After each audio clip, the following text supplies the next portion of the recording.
Welcome friends, welcome to my YouTube channel. दोस्तों, मैं अजय कुमार आप सभी का स्वागत करता हूं मेरे इस इंग्लिश रैपिडेक्स बुक के 23वें लेसन में। तो दोस्तों, वीडियो शुरू करते हैं। कोरिलेटिव्स एंड टेम्पोरल्स।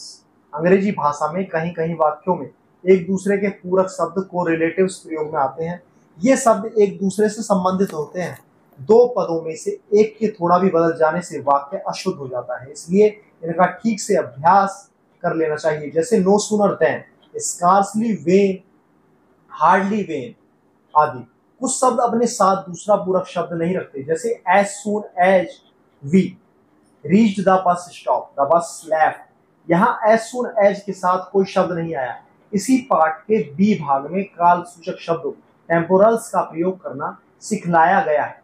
एक वाक्यों में एक दूसरे के पूरक शब्द correlatives, as soon as, X as long as, X unless, x as far as, x until, x until, x till, x so that, no sooner than, hardly, when, not only but also, either or, neither nor, although, scarcely, when, rather than, no less than, the। जैसे ही हम station पर पहुंचे, गाड़ी चल पड़ी। As soon as we reached the station, the train left। Number 2, जो ही वह अपना भाषण देने के लिए उठा, हॉल तालियों से गूंजने लगा। No sooner did he get up to deliver his speech than the hall began to resound with cheers।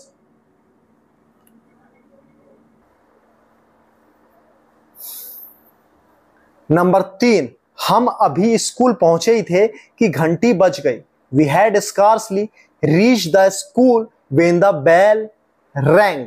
Number 4, वह अभी घर से निकला ही था कि बारिश शुरू हो गई। He had hardly left his house when it started raining. Number 5, जब तक आप तेज ना दौड़ेंगे गाड़ी को नहीं पकड़ सकेंगे। Unless you run fast you will not be able to catch the train। Number 6, जब तक मैं वापस ना आऊं कृपया आप मेरा इंतजार कीजिए। Please wait for me until I return। Number 7, जब तक मैं यहां हूं आपको किसी बात की चिंता करने की जरूरत नहीं। As long as I am here you needn't worry about anything। Number 8, यद्यपि वह गरीब है वह ईमानदार है। Although he is poor he is honest। Number 9, जहां तक मुझे याद है वह कल यहां पर था। As far as I remember he was here yesterday। Number 10, छत की मरम्मत करा लो ताकि वह छू ना पड़े। Get the roof repaired before it should leak। Number 11, प्रथम आने की तो बात ही क्या, वह तो परीक्षा में पास भी नहीं हो सकता। What to speak of standing first, he cannot even pass the examination। Number 12, वह असफल हो जाएगा परंतु नकल नहीं करेगा। He would rather fail than copy। Number 13, प्रदेश के मुख्यमंत्री से कम महत्वपूर्ण व्यक्ति ने राष्ट्रीय झंडा नहीं फहराया। No less a person than the chief minister of the state hoisted the national flag। Number 14, वह इतना बीमार है कि बिस्तर से उठ नहीं सकता। He is so ill that he cannot rise from his bed।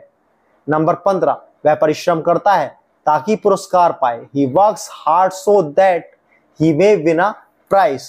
Number 16, जितना ऊंचा चढ़े उतनी ठंडक बढ़ती है। The higher you go the colder it is। Number 17, तुम या तुम्हारा भाई दोषी है। Either you or your brother is guilty। Number 18, वह इतनी कमजोर है कि चल नहीं सकती। She is too weak to walk।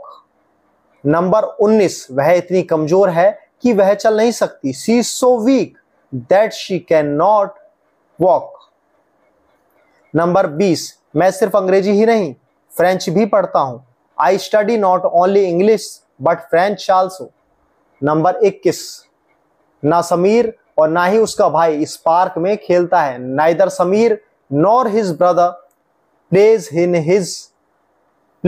in this park। काल सूचक शब्दों टेम्पोरल से बने वाक्य। नंबर 22, आज जनवरी 1977 है, वह मार्च में आएगा। It is January 1977, he will come in March. Number 23, आपको उसका पत्र 3 दिनों में मिलेगा। You will receive his letter in 3 days। 24, आपको उसका पत्र 3 दिनों के अंदर मिलेगा। You will receive his letter with in 3 days। Number 25, हम 20 फरवरी को मुंबई के लिए रवाना हुए। We left for Mumbai on 20th February। Number 26, तुम 3:30 बजे आए। You came eight 3:30। नंबर 27, दुकान सवेरे 9:30 बजे से शाम 7 बजे तक खुलती है। The shop remains open from 9:30 AM to 7 PM। Number 28, वह कल यहाँ 5 बजे तक थी। She was here till 5 PM yesterday। Number 29, लड़के प्रतिदिन 1 घंटा खेलते हैं। The boys play every day for 1 hour। Number 30, वह कल से यहाँ रह रहा है। He has been staying here since yesterday। Number 31, वह यहाँ 1770 से है। She has been living here since 1970। Number 32, आप कितने अरसे से अंग्रेजी सीख रहे हैं। How long have you been learning English. Number 33, मैंने उसे पहले ही लिख दिया है। I have already written to her him. Number 34, वह अभी नहीं आई। She hasn't come yet. Number 35, show शुरू होने वाला है। The show is about to start. Number 36, मैं अपना काम अगले शुक्रवार तक समाप्त कर लूंगा। I shall finish my work by next Friday. Number 37, वह अपना काम लगभग 4 घंटों में पूरा कर लेगा। He will finish his work in about 4 hours। Number 38, मैं वहां लगभग 3 बजे पहुंचा। I reached there around 3 o'clock। Number 39, जब राधा आई तो माधव चला गया। When Radha came, Madhav left। Number 40, Usha होने तक उसकी सांस उखड़ने लगी। He was breathing his last by down। Number 41, मैं उसे अगले महीने मिलूंगा। नंबर 41, मैं उसे अगले महीने मिलूंगा। I'll meet him next month। Number 30, वह कल से यहां रह रहा है। He has been staying here since yesterday। Number 31, वह यहां 1770 से है। She has been living here since 1970। Number 32, आप कितने अरसे से अंग्रेजी सीख रहे हैं। How long have you been learning English। Number 33, मैंने उसे पहले ही लिख दिया है। I have already returned to him।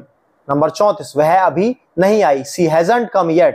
Number 35, show शुरू होने वाला है। The show is about to start. Number 36, मैं अपना काम अगले शुक्रवार तक समाप्त कर लूंगा। I shall finish my work by next Friday. Number 37, वह अपना काम लगभग 4 घंटों में पूरा कर लेगा। He will finish his work in about 4 hours। Number 38, मैं वहां लगभग 3 बजे पहुंचा। I reached there around 3 o'clock। Number 39, जब राधा आई तो माधव चला गया। When Radha came, Madhav left। Number 40, Usha होने तक उसकी सांस उखड़ने लगी। He was breathing his last by dawn। Number 41, मैं उसे अगले महीने मिलूंगा। I'll meet him next month। Number 1 याद रखें। नंबर 1, no sooner याद रखें, remember. Number 1, no sooner did Rajendra reach the school than the bell started ringing। इस प्रकार के वाक्यों में शब्दों के जोड़े बढ़ते जाते हैं। no sooner अकेला नहीं आ सकता, इसके साथ then का लगना आवश्यक है। शब्दों का यह जोड़ा मिलकर वाक्य के 2 भागों did Rajendra reach the school और bell started ringing को जोड़ता है। इसीलिए ऐसे जुड़वा शब्दों को कोरिलेटिव्स या कोरिलेटिव कंजक्शंस पूरक संयोजक कहते हैं। नंबर 2, महीनों के नाम के साथ इन, वारों के नाम के साथ ऑन, समय बतलाने में एट का प्रयोग होता है, जैसे कि इन फरवरी, ऑन ट्यूसडे एट 6:30 AM। इसी प्रकार मॉर्निंग और इवनिंग के पूर्व इन और नून और नाइट से पूर्व एट लगता है। In the morning, in the evening, at night, at noon आदि। नंबर 3, जहां कार्य आरंभ होने का निश्चित दिन या समय दिया हो वहां सिंस का प्रयोग होता है, जैसे since 1974, since last Tuesday since 4 AM, और जहां समय की केवल अवधि दी गई हो वहां 4 लगता है, जैसे 4 2 मंथ्स, 4 3 ईयर्स आदि। Thanks for watching. Please like, comment, share, subscribe my YouTube channel and press the bell icon button. Link in description.